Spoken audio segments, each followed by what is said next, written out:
French touch. Laurent de Cerner, vous êtes directeur général de l'Olympia. Comment ça va? Ça va bien. Merci d'être de passage. Merci. Super. Alors, c'est un salle mythique, ça c'est sûr et certain, l'Olympia, pardon.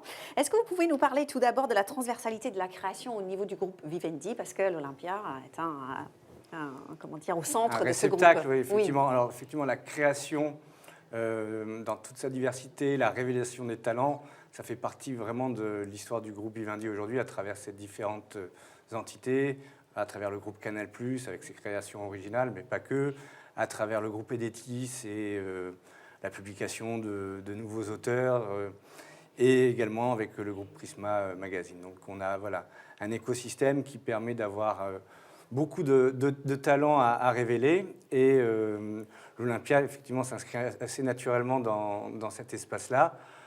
Pour preuve, on a eu la chance d'accueillir plusieurs événements assez originaux. Le dernier que j'ai en tête, c'était l'avant-première de la saison 2 de Validé. De Validé, oui, évidemment. Alors, rien de plus naturel que d'être dans une salle de spectacle, une scène où les spectateurs qui étaient invités, au-delà de la projection de la série, ont eu la chance d'avoir les chanteurs, les artistes s'exprimer sur scène. Et voilà, ça a été un moment extrêmement fort.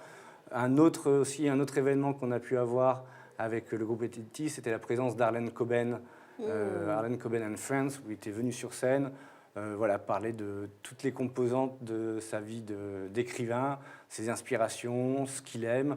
Et voilà, ça permet aussi de découvrir un artiste, un écrivain sous un autre prisme. Et ça a été des moments extrêmement, je trouve, riches dans l'histoire de l'Olympia, qui n'est pas que ça, qui justement c'est pouvoir faire des parenthèses, se réinventer.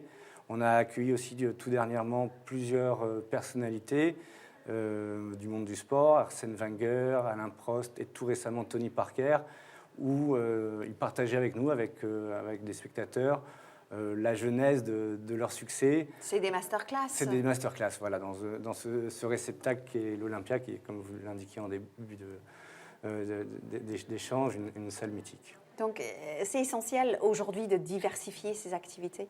Alors, je ne sais pas si c'est une question d'être essentiel, mais c'est naturel. Oui. C'est naturel de s'ouvrir à la société, c'est naturel de ne pas être enfermé. Je pense qu'il faut avoir des regards de curiosité. On essaye aussi à l'Olympia d'ouvrir la salle à des associations, à des, bien sûr. à des projets avec un impact social fort. C'est important pour nous d'aider aussi ces associations qui se battent pour avoir un peu plus d'exposition. Et l'Olympia est un formidable média à sa façon, avec ses lettres au néon.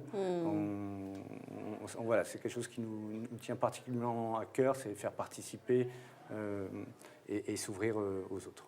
Quelle est selon vous la dynamique actuelle du secteur du spectacle vivant? On est passé par une phase quand même assez compliquée avec plusieurs crises depuis 2015. Oui, effectivement, le secteur vivant, heureusement, a cette formidable capacité de rebond, de résilience. On oublie vite et on se projette de l'avant. C'est aussi lié à l'activité qui est effectivement une activité du temps présent, du live, du spectacle. Mais avant ça, il y a une projection, une anticipation, une commercialisation, une conception de projets artistiques qui se réfléchissent bien en amont.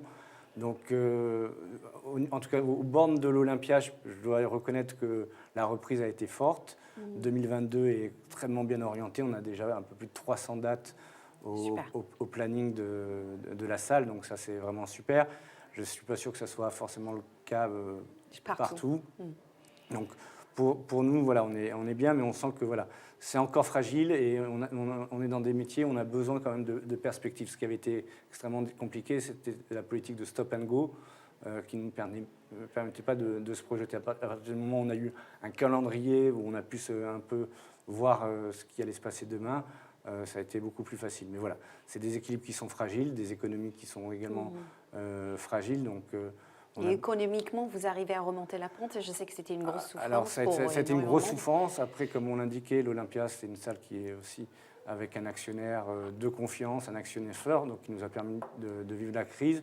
Et il faut reconnaître aussi que l'accompagnement que l'État, que le CNM a pu mettre à notre disposition, voilà, a permis quand même de limiter la casse, mais on est déjà, ça c'était avant, on repart sur une énergie au contraire extrêmement positive dans les dates qui s'annoncent, les dates qui ont lieu là actuellement. Le public revient de plus en plus. Ça, c'est bien. Vit de plus en plus intensément ces moments. C'est vrai, vous sentez un regain d'énergie du public? J'ai assisté à quelques concerts. Là, j'ai en tête Catherine Ringer dimanche dernier, où le public était extraordinaire. Alors, un public qui avait un peu vieilli aussi, il faut le reconnaître, mais tout le monde avait 20 ans ce soir-là. C'était formidable. Ouais, il y avait une énergie. Une très, très belle énergie. Incroyable. Est-ce que vous pouvez nous parler de ce qui est le code source, l'ADN d'une salle de spectacle? Alors, l'ADN, oui, alors, je parlerai effectivement que de l'Olympia. Alors, l'Olympia, c'est une salle aux multiples vies, aux multiples existences. Ça a été une salle de cinéma, ça a été une fête foraine, une montagne russe. Mais l'Olympia qu'on connaît comme aujourd'hui, l'Olympia Music Hall, qui a été donc créé en 1954 par Bruno Cocatrix. La question du code source et de l'ADN, c'est quelque chose qui me parle parce que je pense qu'il faut de temps en temps aussi revenir un peu aux fondamentaux, savoir pourquoi les choses ont été faites, pourquoi les choses ont été pensées. Et regardez notre histoire, ça va nous parler de notre avenir. Oui, ça nous permet de redonner du sens à nos actions. Et moi, ce qui m'avait vraiment marqué, c'était une interview de Bruno Cocatrix en 56-57, qui parlait de sa salle et qui disait « Je veux que ça soit une salle pour les nouveaux talents et pour un nouveau public ». Donc voilà, c'est aussi sur ce à quoi on a voulu revenir, c'est permettre que la salle propulse des nouveaux talents, d'où l'importance des premières parties, et aussi accueille un nouveau public. Donc aujourd'hui, on est effectivement sur une esthétique musicale forte qui est la musique urbaine. C'était pas forcément là où l'Olympia était attendu, et on a essayé d'aller sur ce territoire. Et effectivement, c'est une salle aussi qui se marie très bien avec tous les genres, et la musique urbaine a trouvé toute sa place. Mais voilà, ça permet à des jeunes de faire leur premier concert à l'Olympia. Et le premier concert, c'est comme le premier baiser, on s'en souvient toujours. C'est vrai. On va finir sur ces belles paroles-là. Merci beaucoup d'être passé sur le plateau aujourd'hui. Je pense qu'on est beaucoup à avoir passé des moments extraordinaires à l'Olympia. Allez-y, retournez-y. Allez voir un spectacle cette année, en 2022. Vous nous attendez, j'imagine. Bien sûr. Merci beaucoup d'avoir été sur ce plateau aujourd'hui.